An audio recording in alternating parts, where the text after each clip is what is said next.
আকাশবাণী আগরতলা। স্থানীয় সংবাদ পড়ছি সোমা চট্টোপাধ্যায়। এখনকার বিশেষ বিশেষ খবর হল, ধর্মনগর বিধানসভা কেন্দ্রের উপনির্বাচনে আগামীকাল থেকে ৮০ ঊর্ধ্ব ভোটার এবং বিশেষভাবে সক্ষম ভোটারদের ভোট গ্রহণ শুরু হবে। আগামী অর্থ বছরে ভিবি রামজি প্রকল্পের জন্য ৯৫,৬৯২ কোটি টাকার সংস্থান রাখা হয়েছে। প্রবীণ বিজেপি নেতা প্রধানমন্ত্রী নরেন্দ্র মোদী মেরা বুথ সবসে মজবুত কর্মসূচির অধীনে আসামের দলীয় কর্মীদের সঙ্গে কথা বলেন। ত্রিপুরা ক্রিকেট অ্যাসোসিয়েশন পরিচালিত ঘরোয়া সুপার ডিভিশন লীগ ক্রিকেট প্রতিযোগিতার আজ ৩টি খেলা অনুষ্ঠিত হয়। ধর্মনগর বিধানসভা কেন্দ্রের উপনির্বাচনে আগামীকাল থেকে ৮০ ঊর্ধ্ব ভোটার এবং বিশেষভাবে সক্ষম ভোটারদের ভোট গ্রহণ শুরু হবে। ধর্মনগরের মহকুমা ম্যাজিস্ট্রেট তথা উপনির্বাচনের রিটার্নিং অফিসার দেবযানী চৌধুরী জানিয়েছেন, আগামীকাল থেকে ২রা এপ্রিল পর্যন্ত ভোটকর্মীরা বাড়ি বাড়ি গিয়ে ১১৬ জন ৮০ ঊর্ধ্ব প্রবীণ নাগরিক এবং ৬৯ জন বিশেষভাবে সক্ষম ভোটারদের ভোট গ্রহণ করবেন। এই ভোট গ্রহণের জন্য ভোটকর্মীদের ৮টি দল গঠন করা হয়েছে। ভোটকর্মীদের প্রতিটি দলের সঙ্গে বিভিন্ন রাজনৈতিক দলের একজন করে প্রতিনিধি যেতে পারবেন। বাড়ি বাড়ি গিয়ে ভোট গ্রহণের ক্ষেত্রেও ব্যাপক নিরাপত্তা ব্যবস্থা গ্রহণ করা হয়েছে।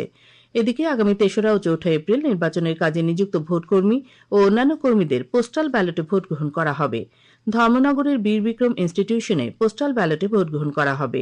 রিটার্নিং অফিসার জানান, আগামী ৯ এপ্রিল ধর্মনগর বিধানসভা কেন্দ্রের উপনির্বাচনে মোট ৫৫টি ভোট কেন্দ্রে ভোট গ্রহণ করা হবে। এই নির্বাচনে মহিলা ভোটকর্মীদের ১৬টি দল থাকবে। কেন্দ্রীয় গ্রামোন্নয়ন প্রতিমন্ত্রী কমলেশ পাসওয়ান আজ রাজ্যসভায় জানিয়েছেন, আগামী অর্থ বছরে বিকশিত ভারত রোজগার ও আজীবিকা মিশন গ্রামীণ অর্থাৎ ভিবি রামজি প্রকল্পের জন্য ৯৫,৬৯২ কোটি টাকার সংস্থান রাখা হয়েছে।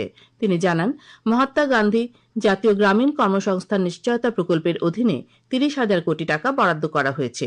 বিকশিত ভারত রামজি আইন কার্যকর হওয়ার আগে পর্যন্ত মহাত্মা গান্ধী জাতীয় গ্রামীণ কর্মসংস্থান নিশ্চয়তা প্রকল্পের অধীনে আর্থিক দায়বদ্ধতা পূরণের জন্য এই অর্থ যথেষ্ট হবে বলে আশা করা হচ্ছে।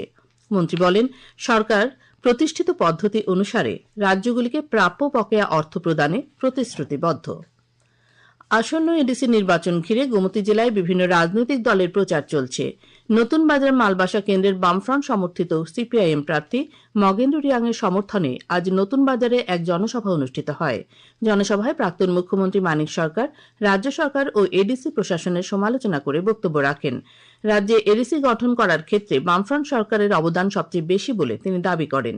এদিকে কাঠালিয়া মির্জা রাজাপুর কেন্দ্রের বিজেপি প্রার্থী পদ্মলোচন ত্রিপুরার সমর্থনে আজ কাকরাবন গুলমুড়া এডিসি ভিলেজ এলাকায় নির্বাচনী প্রচার করা হয়।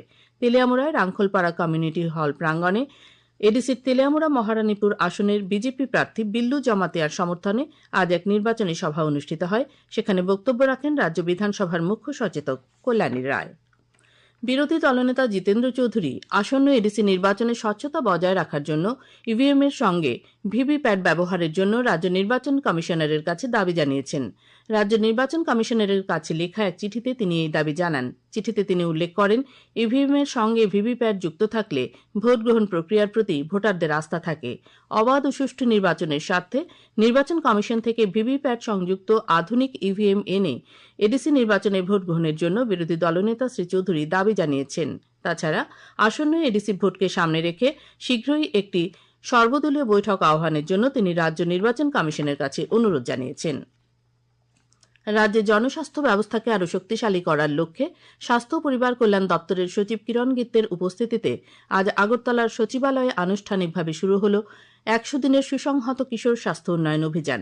জাতীয় স্বাস্থ্য মিশন ত্রিপুরা, NEEPCO এবং ত্রিপুরা শান্তিনিকেতন মেডিকেল কলেজের যৌথ উদ্যোগে শুরু হয় এই কর্মসূচি। এর মূল লক্ষ্য হল রাজ্যের বিভিন্ন এলাকায় অপুষ্টি, কিশোর কিশোরীদের স্বাস্থ্য সমস্যা এবং সংশ্লিষ্ট চ্যালেঞ্জগুলিকে দ্রুত চিহ্নিত করে কার্যকর ব্যবস্থা গ্রহণ করা। স্বাস্থ্য পরিষেবাকে আরও সহজলভ্য ও ফলপ্রসূ করে তোলাই এই অভিযানের অন্যতম উদ্দেশ্য। সিপাহীজলা জেলার কাঠালিয়া ও মোহনভোগ ব্লকে ৩৫টি শিবিরে এবং ধলাই জেলার গঙ্গানগর ব্লকে ৯টি শিবিরে এই অভিযান চলবে। আপনারা এই খবর শুনছেন আকাশবাণীর আগরতলা কেন্দ্র থেকে। আকাশবাণীর সংবাদের আপডেট পেতে লগ ইন করুন www.newsonair.com এবং নিউজ অন এআইআর অ্যাপ এবং টুইটার ও ফেসবুক প্ল্যাটফর্মে এআইআর নিউজ অ্যালার্টসে। ইউটিউবে লক্ষ্য করুন নিউজ অন এআইআর অফিসিয়ালে। এছাড়াও আকাশবাণী আগরতলার সংবাদ আপডেট পেতে দেখুন টুইটার বা এক্স হ্যান্ডেলে আকাশবাণী নিউজ আগরতলা, ফেসবুকে এআইআর নিউজ আগরতলা এবং ইউটিউবে আকাশবাণী নিউজ আগরতলা। প্রবীণ বিজেপি নেতা প্রধানমন্ত্রী নরেন্দ্র মোদী আজ বিকেলে মেরা বুথ সবসে মজবুত কর্মসূচির অধীনে আসামের দলীয় কর্মীদের সঙ্গে কথা বলেন। এই আলোচনার লক্ষ্য হল আসন্ন আসাম বিধানসভা নির্বাচনের আগে তৃণমূল স্তরের কর্মীদের উজ্জীবিত করা এবং রাজ্যের উন্নয়নের ওপর আলোকপাত করা। দলীয় কর্মীদের উদ্দেশ্যে ভাষণ দেওয়ার সময় প্রধানমন্ত্রী গত দশকে আসামের রূপান্তরের কথা তুলে ধরেন। তিনি বলেন যে বিভিন্ন ক্ষেত্রে দ্রুত উন্নতি এনডিএ সরকারের ডাবল ইঞ্জিনের মডেলের সাফল্যকে প্রতিফলিত করে। आप सभी कार्यकर्ता नमो ऐप में जरूर जाएं। आपका मोबाइल में नमो ऐप तो होना ही चाहिए। वहां बहुत विस्तार से आपको हर वो जानकारी मिलेगी जो हमारी सरकार महिलाओं के सशक्तिकरण के लिए कर रही है। डबल इंजन सरकार का क्या फायदा होता है ये आप जरूर लोगों को बताएं। जैसे असम की हमारी सरकार अरुणोदय योजना चला रही है, इसके तहत 40 लाख बहनों को आर्थिक सहायता दी है। ऐसे ही केंद्र सरकार लखपति दीदी अभियान चला रही है, इसके तहत देश में 3 करोड़ लखपति दीदी बन चुकी हैं। इनमें असम में भी अनेक बहनें लखपति बन चुकी हैं और अब हमने 6 करोड़ लखपति दीदी बनाने का लक्ष्य है, 3 करोड़ और बनाने का। উত্তর পূর্ব সীমান্ত রেলওয়ের অধীন আরপিএফ সম্প্রতি আগরতলা, গুয়াহাটি, নিউ জলপাইগুড়ি, আলুয়াবাড়ি, কামাখ্যা, হোজাই, সামসি এবং নিউ বঙ্গাইগাঁও রেল স্টেশন ও ট্রেনগুলিতে ধারাবাহিক অভিযানে 1,93,00,000 টাকারও বেশি মূল্যের নেশা সামগ্রী বাজেয়াপ্ত করেছে। উত্তর পূর্ব সীমান্ত রেলওয়ের মুখ্য জনসংযোগ আধিকারিক কপিঞ্জল কিশোর শর্মা এ খবর জানিয়েছেন। আদালতের 42 জন বিচারককে আজ রদবদল করা হয়েছে। ত্রিপুরা হাইকোর্টের রেজিস্ট্রার জেনারেল অংশুমান দেব বর্মা বিচারকদের বদলির বিজ্ঞপ্তি জারি করেন। আগামী 12 এপ্রিলের মধ্যে বিচারকদেরকে নতুন দায়িত্বভার নিতে বলা হয়েছে। বয়স কখনোই স্বপ্নের পথে বাধা হতে পারে না, এই সত্যকে নিজের জীবনে প্রমাণ করেছেন মীনাক্ষী ভট্টাচার্য। সম্প্রতি তিনি কলকাতার টেগোর রিসার্চ ইনস্টিটিউট থেকে রবীন্দ্র জ্ঞানতীর্থ উপাধিতে সম্মানিত হয়েছেন, যা তার জীবনের এক গুরুত্বপূর্ণ অর্জন। একটি প্রতিবেদন। কবি, সাহিত্যিক, প্রাবন্ধিক ও শিক্ষাবিদ সব পরিচয়ের মাঝেই আজও সমানভাবে সক্রিয় ও প্রাণবন্ত বছর 72-এর মীনাক্ষী ভট্টাচার্য। তার মন আজও তরুণ, আলোর খোঁজে নিরন্তর এগিয়ে চলছে। জীবনের নানা প্রতিকূলতাকে পেছনে ফেলে জ্ঞান আর সাহিত্যের পথেই নিজেকে গড়ে তুলেছেন তিনি। পড়া আর পড়ানোর প্রতি তার অদম্য ভালোবাসা আজও অব্যাহত। সরকারি দায়িত্ব শেষ হওয়ার পরেও থেমে যাননি, বরং আরও গভীরভাবে নিজেকে নিয়োজিত করেছেন রবীন্দ্র চর্চায়। রবীন্দ্র জ্ঞান তীর্থ উপাধি প্রাপ্তি তাঁর কাছে শুধু সম্মান নয়, বরং আগামী দিনে আরও এগিয়ে চলার অনুপ্রেরণা। আবেগ ভরা কণ্ঠে তিনি জানিয়েছেন এই স্বীকৃতি তাঁকে নতুন পথ চলার সাহস যোগায়। রবীন্দ্রনাথ আমার কাছে চিরবিস্ময়। তিনি দ্যুতিময়। তাঁর চৈতন্যের আলোকে আমাদের চারপাশকে এবং আমাদের মননকে তিনি আলোকিত করে তুলেছেন। তার বিচিত্রধর্মী কর্মকাণ্ডের জন্য তিনি আমাদের বিস্ময়ের সৃষ্টি করেছেন। এমন মহামানবকে ভালো না বেশি কি পারা যায়? তাই তিনি আমার কাছে যেমন প্রভু তেমনি প্রিয়তম। সম্প্রতি কলকাতার ট্যাগোর রিসার্চ ইনস্টিটিউট থেকে আমাকে রবীন্দ্র জ্ঞানতীর্থ উপাধি প্রদান করা হয়। এই উপাধিটি পেয়ে আমি অত্যন্ত আনন্দিত। তাই বলা যায়, ইচ্ছে শক্তি আর নিষ্ঠা থাকলে জীবনের কোনো বাধাই অতিক্রম করা অসম্ভব নয়। তাই তার এই পথ চলা নবীন প্রজন্মের জন্য এক অনুপ্রেরণার দিশা দেখায়। সুমন ভট্টাচার্যের প্রতিবেদন, সংবাদ কক্ষ থেকে রাহুল লোধ, আকাশবাণী, আগরতলা। খেলার খবর। ত্রিপুরা ক্রিকেট অ্যাসোসিয়েশন পরিচালিত ঘরোয়া সুপার ডিভিশন লীগ ক্রিকেট প্রতিযোগিতার আজ 3টি খেলা অনুষ্ঠিত হয়। নরসিংগড়ের পিটিএ মাঠে শতদল সংঘ 8 উইকেটে সংহতি ক্লাবকে, টিআইটি মাঠে জয়নগর ক্রিকেট ক্লাব 3 রানে ব্লাডমাউথ ক্লাবকে এবং এমবিবি স্টেডিয়ামে স্ফুলিঙ্গ ক্লাব 2 উইকেটে হার্ভে ক্লাবকে পরাজিত করে। ত্রিপুরা ফুটবল অ্যাসোসিয়েশন পরিচালিত কাজল স্মৃতি ফুটবলের আজ 2টি খেলা অনুষ্ঠিত হয়।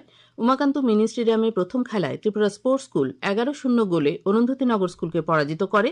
পরে দ্বিতীয় খেলায় মধুবন ডুকলি স্কুল 1-0 গোলে ডন বস্কো স্কুলকে হারিয়ে দেয়। আবহাওয়া। আগামী 24 ঘণ্টায় রাজ্যের সবকটি জেলায় ভারী বৃষ্টিপাত সহ 30 থেকে 40 কিলোমিটার বেগে ঝোড়ো হাওয়া সতর্কতা জারি করেছে আবহাওয়া দপ্তর। আজ দিনের সর্বোচ্চ তাপমাত্রা ছিল 34.2 ডিগ্রি সেলসিয়াস এবং সর্বনিম্ন 24.5 ডিগ্রি সেলসিয়াস। আগামীকাল দিনের সর্বোচ্চ তাপমাত্রা 33 ডিগ্রি সেলসিয়াস এবং সর্বনিম্ন 21 ডিগ্রি সেলসিয়াসের কাছাকাছি থাকতে পারে। শেষ করার আগে খবরের বিশেষ বিশেষ অংশগুলো আরেকবার পড়ছি।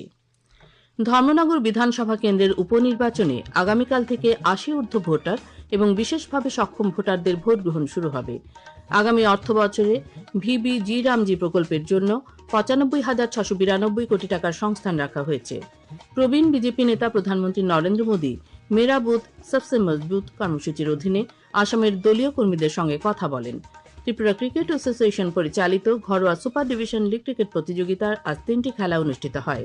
স্থানীয় সংবাদ আজকের মতো এখানেই শেষ হলো। পরবর্তী বাংলা স্থানীয় সংবাদ শুনতে পাবেন আগামীকাল সকাল 7:05